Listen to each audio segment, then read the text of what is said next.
যে মায়ের জন্য এত কষ্ট করে প্রবাসে আসা হইলো, আর সেই মা এই দুনিয়াতে বেঁচে নেই। এই ভিডিওটা শেষ পর্যন্ত দেখেন, চোখের পানি ধরে রাখতে পারবেন না।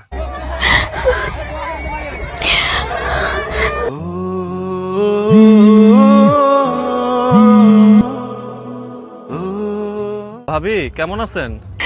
ভাই আমি ভালো নাই ভাই। ভাবি এত কান্নাকাটি কেন? চারদিকে মানুষের এত শব্দ শোনা যাচ্ছে। আমার শাশুড়ি একটু আগে দুনিয়া ছেড়ে চলে গেছে। ইন্না লিল্লাহি ওয়া ইন্না ইলাইহি রাজিউন। আল্লাহ রহম করুক ভাবি। ভাই আপনার ভাইরে আপনি খবরটা দিয়ে দেন, আমি সরাসরি কইতে পারবো না। ঠিক আছে ভাবি, আপনি মন খারাপ করেন না, আর আমি দেখতেছি। ও অনেক ভাঙা পড়বো ভাই, আপনি একটু বুঝাই কয়ে নরে। ঠিক আছে।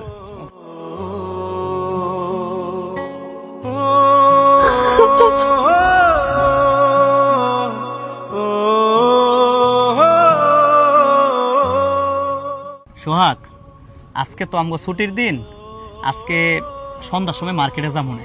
ঠিক আছে বন্ধু।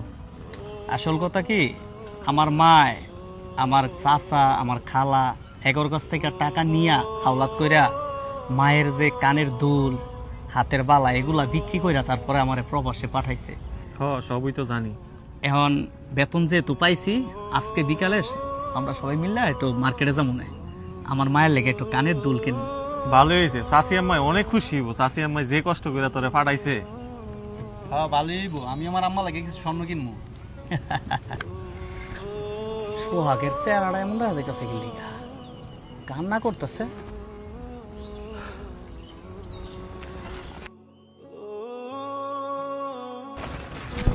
কিরে সোহাগ, কি হয়েছে তোর, কান্না করতেছ? বাড়িতে কিছু হয়েছে নাকি? না বন্ধু, আমার বাড়িতে না, আসলে তোর বাড়িতে। আমার বাড়িতে মানে কি হয়েছে? জানি না তুই কিভাবে নিবি বন্ধু, দুনিয়া থেকে তো একদিন সবারই চলে যেতে হবে। মানে চাচি আম্মা দুনিয়াতে নাই, তোর মা দুনিয়াতে নাই রে।